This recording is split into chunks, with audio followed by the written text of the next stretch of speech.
شادی کی خبر۔ میں ایم اے کے پہلے سال میں تھا۔ میرے بہنوئی ہاسٹل آئے اور پوچھ کر میرے کمرے تک پہنچ گئے۔ ہم نے دوپہر کا کھانا کھایا اور پھر کمرے میں آ گئے۔ میں نے پوچھا یہ اچانک آمد کیسی ہوئی؟ بولے تمہاری پھوپھی جان تقاضا کر رہی ہیں کہ تمہاری شادی ہو جانی چاہیے۔ میری شادی کی بات ان کی بیٹی سے چل رہی تھی۔ میں نے کہا بھائی صاحب آپ یہ کیا کہہ رہے ہیں؟ شادی اور تعلیم دونوں سے کس طرح نپٹوں گا؟ آپ پھوپھی جان کو میری طرف سے سلام کہیں اور انہیں صاف صاف بتا دیں میں ابھی 2 سال تک شادی کا سوچ بھی نہیں سکتا۔ ہو سکتا ہے مجھے 3 سال یہاں قیام کرنا پڑے۔ اگر کسی وجہ سے ان کو جلدی ہے تو وہ لڑکی کی شادی کر دیں۔ اپنے پاؤں پر کھڑا ہونا پہلا مقصد ہونا چاہیے، شادی وغیرہ بعد کے مسئلے ہیں۔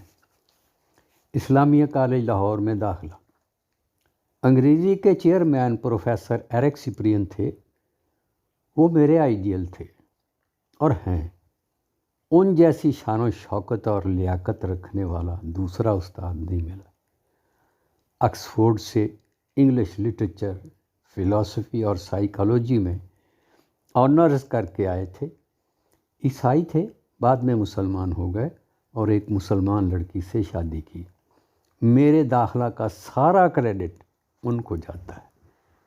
جب دوسرے پروفیسر صاحبان نے کہا کہ یہ تو پرائیویٹ اسٹوڈنٹ ہے، اس کو داخلہ دینا تو سیٹ ضائع کرنے کے برابر ہے، یہ بات سوال و جواب کے بعد سامنے آئی۔ چیئرمین صاحب نے ان سے پوچھا اور کوئی اعتراض؟ کوئی نہیں بولا تو مجھے فرمایا کل فیس جمع کراؤ، تمہارا داخلہ ہو چکا ہے۔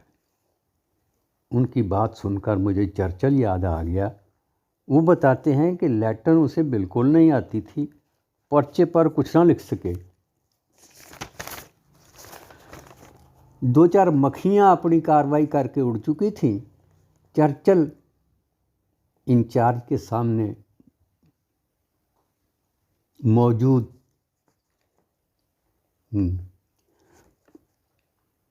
تھی، پرچہ ان کے سامنے تھا، انہوں نے چرچل کو داخلہ دے دیا۔ ان کے ساتھی استاد نے پوچھا اس نے کچھ بھی نہیں لکھا تھا، آپ نے داخلہ کیسے دے دیا؟ تو انچارج بولے اگر اسے صحیح جواب کا پتہ نہیں تھا تو اس نے غلط بھی نہیں لکھا۔ یہ لڑکا دور تک جائے گا، اور وہ دور تک گیا، انگلستان کا وزیر اعظم بنا۔ میرے دوست، میں پہلے کہیں کہہ چکا ہوں کہ میں نے بہت کم دوست بنائے ہیں۔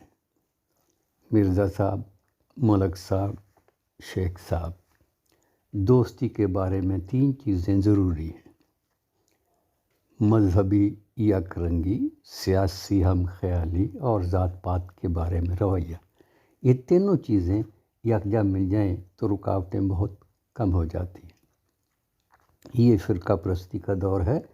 یہ ایسا موضوع ہے کہ یک رنگی نہ ہو تو افہام و تفہیم بہت مشکل ہوتا ہے۔ جاہل ترین آدمی بھی زمین جنبد نہ جنبد گل محمد کی وجہ سے اگر خام خواہ کی تلخی پیدا ہو جاتی ہے۔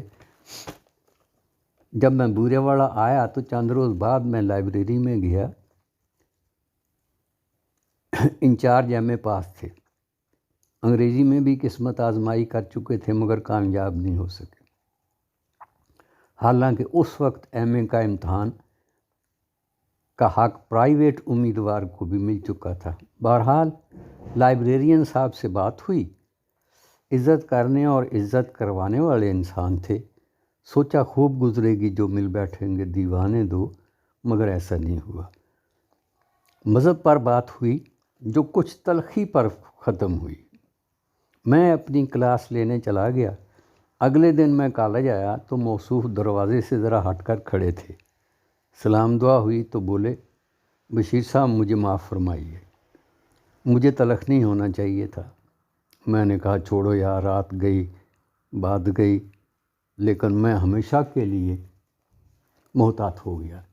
یہی حال سیاست کا ہے، ہر کوئی کسی کا دیوانہ ہے اور بے خبر ہے کہ جن کے لیے وہ لڑنے مرنے پر اتر آتے ہیں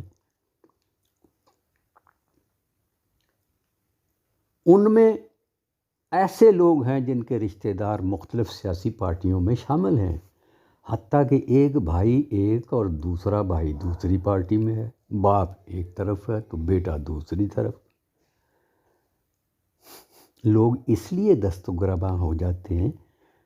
لوگ اس لیے دست و گریباں ہو جاتے ہیں کہ جہالت بہت ہے۔ یہ بات ان کو سمجھانا جوئے شیر لانے کے برابر ہے۔ یہی حال ذات پات کا ہے جو ہم نے ہندوستان سے لیا ہے۔ ان کے ہاں ذات پات کا معاملہ بہت شدید ہے، برہمن کشتری شودر وغیرہ میں اونچ نیچ حد سے بھی زیادہ ہے۔ ہمارے نبی صلی اللہ علیہ وسلم نے تو یہ مسئلہ ہی ختم کر دیا تھا۔ ان کا فرمان تھا، مسلمانوں تم سب ایک دوسرے کے اسلامی بھائی ہو اور سب مل کر ملت اسلامیہ ہو، فرقے نہ بننا نہ بنانا ورنہ امت سے خارج ہو جاؤ گے۔ جب تک ہم اس ہدایت پر عمل کرتے رہے دنیا پر حکمران رہے۔ جب یہ رشتہ کمزور ہوا اور ٹوٹ کر پارا پارا ہوا تو ہماری وحدت کے ساتھ ہماری قوت بھی گئی اور ہم دنیا کے غلام بن کر رہ گئے۔ علم و دولت اور شان و شوکت کو دنیا میں تقسیم کر رہے تھے، آج ان کے بھکاری بنے ہوئے ہیں۔ احساس کمتری یا احساس برتری کی بیماری میں مبتلا ہونے والے لوگ دوستی کے قابل نہیں ہوتے۔ میرے بیٹے وہی کچھ ہیں جو میں ہوں۔ میں سگریٹ پان وغیرہ سے دور رہتا ہوں، وہ بھی اس کو ہاتھ نہیں لگاتے۔ میں جھوٹ نہیں بولتا، وہ بھی نہیں بولتے۔ دھوکہ فریب عہد شکنی میں نہیں کرتا، وہ بھی نہیں کرتے۔ اگر آپ چاہتے ہیں کہ آپ کی اولاد ہر لحاظ سے قابل رشک ہو تو خود ایسا بن کر دکھائیے۔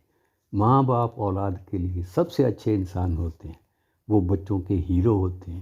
اگر وہ اپنے اس مقام سے گر جائیں تو بچوں کی سوچ اور کردار پر بری طرح اثر انداز ہوتے ہیں۔